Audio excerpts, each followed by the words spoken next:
পৃথিবীর ইতিহাসে কত শত প্রেমের গল্পই তো আমরা শুনেছি, কিন্তু আপনি কি জানেন মহাবিশ্বের সর্বশ্রেষ্ঠ মানব হযরত মুহাম্মদ সাল্লাল্লাহু আলাইহি ওয়াসাল্লাম এবং আরবের সবচেয়ে মহিয়সী নারী হযরত খাদিজা রাদিয়াল্লাহু আনহার বিয়ের গল্পটি কতটা অলৌকিক এবং সুন্দর ছিল? কেন মক্কার বড় বড় ধনী ও নেতাদের বিয়ের প্রস্তাব ফিরিয়ে দেওয়া খাদিজা রাদিয়াল্লাহু আনহা আমাদের নবীজিকে স্বামী হিসেবে পাওয়ার জন্য ব্যাকুল হয়ে উঠেছিলেন? শাম বা সিরিয়া দেশ থেকে যুবক নবী মোহাম্মদ সাল্লাল্লাহু আলাইহি ওয়াসাল্লাম বাণিজ্য সেরে মক্কায় ফিরে এলেন। ব্যবসার হিসাব নিকাশ শেষে দেখা গেল আমানত বা বিশ্বস্ততার সাথে ব্যবসা করাই এবার অন্য যে কোনো বারের চেয়ে অনেক বেশি লাভ হয়েছে। মক্কার ধনী ব্যবসায়ী খাদিজা রাদিয়াল্লাহু আনহা যখন এই হিসাব দেখলেন, তখন তার মন এক গভীর তৃপ্তিতে ভরে গেল। শুধু তাই নয়, খাদিজা রাদিয়াল্লাহু আনহার দাস মাইসারা এই পুরো সফরে নবীজির সাথে ছিলেন। মাইসারা এসে খাদিজা রাদিয়াল্লাহু আনহার কাছে নবীজির মিষ্টি কথা, সত্যবাদিতা, অসাধারণ চিন্তাভাবনা এবং আমানত রক্ষার প্রতি তার একাগ্রতার ভূয়সী প্রশংসা করলেন। এইসব কথা শুনে নবীজির প্রতি হযরত খাদিজা রাদিয়াল্লাহু আনহার শ্রদ্ধাবোধ অনেক বেড়ে গেল।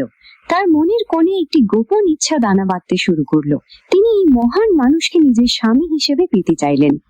অথচ এর আগে আরবের বড় বড় সর্দার, নেতা এবং প্রধান ব্যক্তিরা খাদিজা রাদিয়াল্লাহু আনহাকে বিয়ের প্রস্তাব পাঠিয়েছিলেন, কিন্তু তিনি সবার প্রস্তাবই ফিরিয়ে দিয়েছিলেন।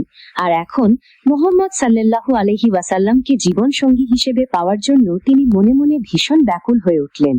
হযরত খাদিজা রাদিয়াল্লাহু আনহা তার মনের এই গোপন ইচ্ছা এবং ব্যাকুলতার কথা নিজের ঘনিষ্ঠ বান্ধবী নাফিসা বিনতে মুনাব্বিহের কাছে প্রকাশ করলেন। তিনি নাফিসাকে অনুরোধ করলেন যেন তিনি এই বিষয়ে মুহাম্মদ সাল্লাল্লাহু আলাইহি ওয়াসাল্লামের সাথে কথা বলেন। বান্ধবীর অনুরোধে নাফিসা গিয়ে রাসূলুল্লাহ সাল্লাল্লাহু আলাইহি ওয়াসাল্লামের কাছে খাদিজা রাদিয়াল্লাহু আনহার বিয়ের প্রস্তাবটি তুলে ধরলেন। নবীজি এই প্রস্তাবে সানন্দে রাজি হলেন এবং বিষয়টি তার প্রিয় চাচা আবু তালিবকে জানালেন। এরপর আবু তালিব হযরত খাদিজা রাদিয়াল্লাহু আনহার চাচার সাথে কথা বললেন এবং আনুষ্ঠানিকভাবে বিয়ের প্রস্তাব পেশ করলেন। অবশেষে এক শুভক্ষণে আল্লাহর বিশেষ রহমতে বিশ্ব মানবতার জন্য আদর্শ এই পবিত্র বিবাহ সম্পন্ন হলো। বিয়েতে বনি হাশিম এবং মুজার গোত্রের প্রধান ব্যক্তিরা উপস্থিত থেকে অনুষ্ঠানের মর্যাদা ও সৌন্দর্য বাড়িয়ে দিলেন। সিরিয়া থেকে ফিরে আসার ঠিক 2 মাস পর এই শুভ বিবাহ অনুষ্ঠিত হয়েছিল। নবীজি তার প্রিয়তমা স্ত্রী খাদিজা রাদিয়াল্লাহু আনহাকে মহারানা হিসেবে 20টি উট উপহার দিয়েছিলেন। তখন হযরত খাদিজা রাদিয়াল্লাহু আনহার বয়স ছিল 40 বছর। বংশমর্যাদা, ধন সম্পদ কিংবা বুদ্ধিমত্তা সব দিক থেকেই তিনি ছিলেন সমাজের সবার শীর্ষে। তিনি ছিলেন এক অনন্য ও উত্তম চরিত্রের অধিকারী নারী এবং রাসূলুল্লাহ সাল্লাল্লাহু আলাইহি ওয়াসাল্লামের প্রথম স্ত্রী। আপনারা কি জানেন নবীজির সন্তানদের পরিচয় কি ছিল? রাসূলুল্লাহ সাল্লাল্লাহু আলাইহি ওয়াসাল্লামের সন্তানদের মধ্যে শুধুই ইব্রাহিম ছাড়া বাকি সব সন্তানই হযরত খাদিজা রাদিয়াল্লাহু আনহার গর্ভে জন্মগ্রহণ করেছিলেন। এই নবী দম্পতির প্রথম সন্তানের নাম ছিল কাসেম। এই কাসেমের নাম অনুসারেই নবীজির উপনাম বা ডাকনাম হয়েছিল আবুল কাসেম। এরপর একে একে জন্মগ্রহণ করেন জয়নাব, রুকাইয়া, উম্মে কুলসুম, ফাতেমা এবং আব্দুল্লাহ।